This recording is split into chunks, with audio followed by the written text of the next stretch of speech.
दोस्तों, एक सामाजिक कार्यकर्ता के लिए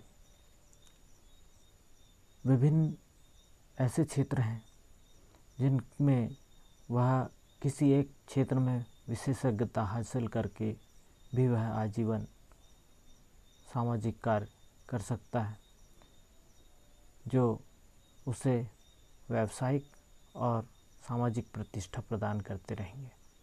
उन्हीं में से कुछ हैं जिनकी चर्चा मैं इस पाठ्यक्रम में कर रहा हूँ। पहला है बाल विकास। बाल विकास के क्षेत्र में समाज कार्य के लिए असीम संभावना है। बालकों के शिक्षा से लेकर उनके स्वास्थ्य और उनकी महत्वपूर्ण आवश्यकताओं को लेकर समाज कार्य के क्षेत्र में कार्य किया जा सकता है। उनकी मूल समस्याओं को समझने, हल करने में उनका सहयोग प्रदान किया जा सकता है। दूसरा क्षेत्र है महिला सशक्तिकरण। महिला सशक्तिकरण के क्षेत्र में भी अपार संभावना है। यहाँ पर भी आप किसी एक विषय में कार्य करने के लिए यह विषय भी एक बहुत ही महत्वपूर्ण विषय है, जिसमें कार्य करने की बहुत आवश्यकता अभी है। इसलिए यह भी एक क्षेत्र चुना जा सकता है। अगला है विद्यालय विकास के क्षेत्र में, साथ ही युवा कल्याण तथा वृद्धों के कल्याण के क्षेत्र में भी कार्य किया जा सकता है। श्रम कल्याण, साथ ही अनुसूचित जातियों के कल्याण के क्षेत्र में, अनुसूचित जनजातियों के कल्याण के क्षेत्र में और अन्य पिछड़ा वर्ग के कल्याण के क्षेत्र में, साथ ही अनुसूचित जातियों के कल्याण के क्षेत्र में, अनुसूचित जनजातियों के कल्याण के क्षेत्र में और अन्य पिछड़ा वर्गों के कल्याण के क्षेत्र में कार्य किया जा सकता है। ग्रामीण विकास में भी असीम संभावनाएं हो सकती हैं। चिकित्सा एवं मनोविज्ञान के क्षेत्र में भी कार्य किया जा सकता है। इसी प्रकार सामाजिक सुरक्षा का एक बड़ा क्षेत्र है। सामाजिक नीतियाँ, नियोजन और उनके विकास के क्षेत्र में भी सामाजिक कार्यकर्ता बहुत अच्छी भूमिका निभा सकता है। एक बड़ा विषय है पर्यावरण संतुलन। पर्यावरण के क्षेत्र में नित्य नई समस्याएं उत्पन्न हो रही है। जिस प्रकार से विकास उत्तरोत्तर हो रहा है, उसी प्रकार से पर्यावरण को नुकसान हो रहा है और उन नुकसान को कम करने या उन नुकसान से, समस्याओं से छुटकारा पाने के लिए भी हम किस प्रकार से कार्य कर सकते हैं। इसलिए पर्यावरण का क्षेत्र भी एक बहुत बड़ा क्षेत्र है जिसमें एक कार्यकर्ता कार्य कर सकता है।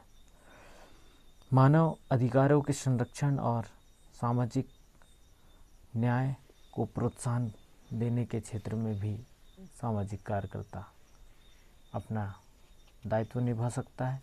इसलिए जब कोई विद्यार्थी इस क्षेत्र में आता है तो उसका प्रश्न होता है कि हम क्या करें।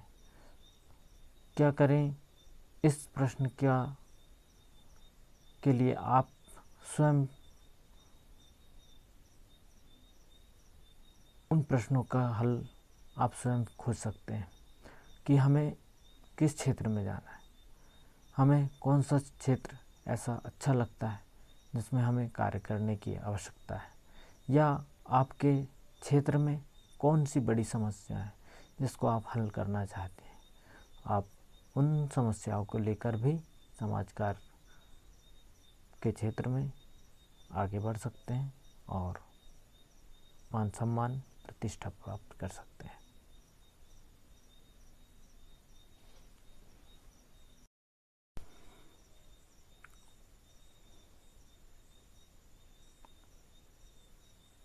हमारे देश में समाज कार्य के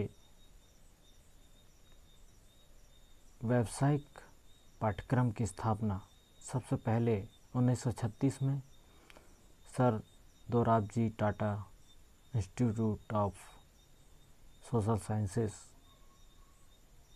के रूप में किया गया। उसके बाद में 1950 में Baroda school of social work Baroda की स्थापना की गई। वर्ष 1947 में सोशल वर्क कॉन्फ्रेंस की स्थापना की गई, जिसके माध्यम से प्रतिवर्ष वार्षिक सम्मेलन किया जाने लगा, जिसमें व्यावसायिक कार्यकर्ताओं के अतिरिक्त स्वैच्छिक समाज सेवक भी सम्मिलित होते हैं। 1952 में स्कूल ऑफ सोशल वर्क तथा Madras school of social work की स्थापना हुई। वर्ष 1954 में राज्य सरकार ने समाज कल्याण विभाग की स्थापना करके व्यावसायिक सामाजिक कार्यकर्ताओं की नियुक्तियां आरंभ की। समाज कार्य का दर्शन।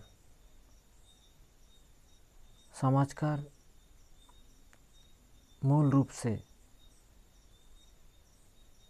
4-5 ऐसे मूल विचार को अपनाता है, जिसके माध्यम से वह मानवता की सेवा करें और लोगों को उनके उच्चतम